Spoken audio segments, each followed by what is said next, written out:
సమ్మక్క సారక్క ధనసరి సీతక్క మరియు కొండా సురేఖ గారికి ఇతర పార్లమెంట్ సభ్యులకి శాసనసభ్యులకి శాసన మండలి సభ్యులకి కమిషనర్లకి అఫీషియల్స్కి వేలాదిగా ఈ సభని విజయవంతం చేయడానికి విచ్చేసినటువంటి నా స్టేషన్ గన్పూర్ కుటుంబ సభ్యులందరికీ అట్లాగే ప్రెస్ మీడియా మిత్రులందరికీ పోలీస్ సిబ్బందికి ప్రతి ఒక్కరికి పేరు పేరున నా హృదయపూర్వక నమస్కారాలు తెలియజేసుకుంటున్నాను. రేవంత్ రెడ్డి గారికి 2029లో రాహుల్ గాంధీ గారిని ఎట్లాగైనా ప్రధానమంత్రిని చేయాలన్న ఉద్దేశంతో రాహుల్ గాంధీ గారు ఏదైతే పార్లమెంట్లో కులగణనను నేను చేసి తీరుతాను అన్న మాటని నిలబెట్టడానికి మన రాష్ట్రంలో సాహసోపేతంగా బీసీ కులగణనను చేపట్టినారు. అదే కాకుండా ఎస్సీ వర్గీకరణ పైన సుప్రీంకోర్టు ఇచ్చిన తీర్పుకి మరుసటి రోజే పార్లమెంట్ అసెంబ్లీలో తీర్మానం చేయడమే కాకుండా క్రీమీ లేయర్ని కూడా తిరస్కరిస్తూ చాలా ధైర్యంగా ఆ తీర్మానాన్ని కేంద్రానికి పంపించారు.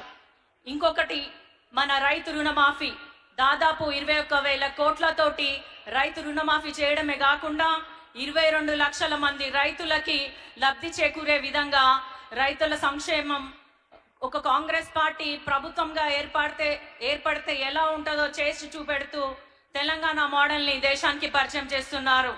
బూటకపు గుజరాత్ మోడల్ కాకుండా తెలంగాణ మోడలే మన దేశానికి కావాలి అని నిరూపిస్తూ ఎన్నో సాహసోపేతమైన నిర్ణయాలు తీసుకుంటున్న రేవంత్ రెడ్డి గారికి హృదయపూర్వకమైన అభినందనలు తెలియజేస్తున్నాను. మన తెలంగాణకి వస్తే విద్య, వైద్యం, వ్యవసాయం, విద్యుత్ ఇట్లా అనేక రంగాలలో మరియు పిల్లలు, మహిళలు, వృద్ధులు, యువతకి ప్రతి ఒక్క రంగాన్ని కూడా ప్రతి ఒక్క వర్గాన్ని కూడా అభివృద్ధి పదంలో ముందుకు తీసుకెళ్ళాలి అన్న ఉద్దేశంతో అహర్నిశలు కష్టపడుతున్నారు. విద్య పరంగా చూసుకున్నట్లయితే మొన్నటికి మొన్న 55 నియోజకవర్గాలలో 55 స్కూళ్ళకి 200 కోట్ల చొప్పున ఇంటిగ్రేటెడ్ రెసిడెన్షియల్ స్కూల్ సిస్టమ్ని దాదాపు 11,000 కోట్లు నిధులు మంజూరు చేయడం జరిగింది. మన యువతకి వచ్చినట్లయితే గత 10 ఏళ్లలో ఎటువంటి ఉద్యోగ సౌకర్యాలు లేకపోయినా, ఉద్యోగ అవకాశాలు ఇవ్వకపోయినా కేవలం సంవత్సరంన్నర కాలంలో దాదాపు 55,000 ఉద్యోగాలు భర్తీ చేయడం జరిగింది.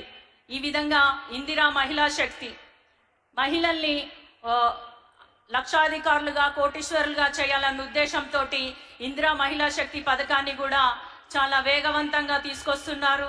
మహిళల అభ్యున్నతితోటి దేశం బాగుపడుతుంది, రాష్ట్రం బాగుపడుతుంది అన్న సదుద్దేశంతో ఈ కార్యక్రమాన్ని చేపట్టినారు. ఇక వరంగల్ విషయానికి వస్తే వరంగల్ అంటే రేవంత్ అన్నకి ప్రత్యేకమైన ప్రేమ, అభిమానం. మనకి ఎన్నో ఏళ్లుగా కళ్ళగా మిగిలిపోయినటువంటి మామ్నూర్ ఎయిర్పోర్ట్ కోసం కేంద్రం దగ్గర పోరాడి, కేంద్రం దగ్గర అనేక సార్లు కేంద్ర మంత్రులను కలిసి ఒత్తిడి తీసుకొచ్చి జిఎంఆర్ సంస్థ ఏదైతే 150 కిలోమీటర్ల మేర ఇంకో ఎయిర్పోర్ట్ ఇయ్యము అని పట్టుబట్టి కూర్చున్నా కూడా ఆ నిబంధనని సడలించి మన కోసం ఎయిర్పోర్ట్ తీసుకొచ్చారు. కేవలం మామ్నూర్ ఎయిర్పోర్ట్ అంటే ఎయిర్పోర్ట్ గానే కాకుండా ఒక షాపింగ్ కాంప్లెక్స్, పిల్లల కోసం ఒక పార్క్ ఇట్లా చూసుకున్నట్టయితే అదొక పర్యాటక కేంద్రంగా వరంగల్లో మామ్నూర్ ఎయిర్పోర్ట్ ని అభివృద్ధి చేయాలన్న సంకల్పంతో ఆయన ఉన్నారు. మనందరికీ తెలిసినది రాష్ట్ర విభజన చట్టం హామీ ప్రకారం మనకి కోచ్ ఫ్యాక్టరీ రావాలి. కానీ ఎన్నోసార్లు కేంద్రం మొండికేసినా కూడా అన్నిసార్లు కూడా ఢిల్లీకి వెళ్ళి ఒత్తిడి తీసుకొచ్చి మన కోసం కోచ్ ఫ్యాక్టరీ తీసుకొచ్చారు. రానున్న రోజులలో కాజ్పేట్ డివిజన్గా కూడా రావాలని ఆయన గారు చొరవ తీసుకోవాలని ప్రత్యేకంగా సీఎం రేవంత్ రెడ్డి గారిని విజ్ఞప్తి చేసుకుంటున్నాను. ఇట్లా చూసుకున్నట్లయితే మన వరంగల్ని క్లీన్ అండ్ గ్రీన్ సిటీగా ఉంచడానికి అండర్ గ్రౌండ్ డ్రైనేజ్ సిస్టమ్కి గాను 4,500 కోట్లు నిధులు మంజూరు చేయడం జరిగింది. నేను ఎంపీగా పోటీ చేస్తున్నప్పుడు నా కోసం ప్రచారంకి వచ్చినప్పుడు ఇచ్చిన హామీలన్నిటినీ ఒక్కొక్కటిగా నెరవేరుస్తూ దాదాపు వరంగల్కి 5,500 కోట్లతో నిధులు మంజూరు చేయడం జరిగింది. అందులో భాగంగా కూడా మాస్టర్ ప్లాన్ అప్రూవల్ కానీ, ఇన్నర్ రింగ్ రోడ్ కానీ, ఔటర్ రింగ్ రోడ్ కానీ ఇట్లా వివిధ అభివృద్ధి పనులు మన వరంగల్కి తీసుకొచ్చారు. ఇప్పుడు మనం చూసుకున్నట్టయితే స్టేషన్ గన్పూర్లో కడియం శ్రీహరి గారి మార్క్ కనిపిస్తుంది. దాదాపు 20 ఏళ్ల నుంచి స్టేషన్ గన్పూర్లో ఎటువంటి అభివృద్ధి లేకపోయినా కేవలం సంవత్సరంన్నర కాలంలో ముఖ్యమంత్రి గారి ఆశీర్వాదం వల్ల, తన చొరవ వల్ల, తన తోడ్పాటు వల్ల కూడా 800 కోట్ల వరకు అభివృద్ధి పనులకి ఈరోజు మనం అందరం చూస్తున్నాము, శంకుస్థాపన చేశారు. ఇట్లా రానున్న రోజులలో లోటు బడ్జెట్గా ఉన్న తెలంగాణకి ముందుకు తీసుకెళ్లి ఇంకొన్ని సంక్షేమ పథకాలు తీసుకొచ్చే మన రేవంత్ రెడ్డి గారి ప్రభుత్వాన్ని, రేవంత్ రెడ్డి గారిని ఆశీర్వదించాలని మిమ్మల్ని అందరినీ కోరుకుంటూ, రానున్న స్థానిక సంస్థల ఎన్నికల్లో కూడా మన కాంగ్రెస్ జెండానే ఎగరాలని మిమ్మల్ని అందరినీ కోరుకుంటున్నా.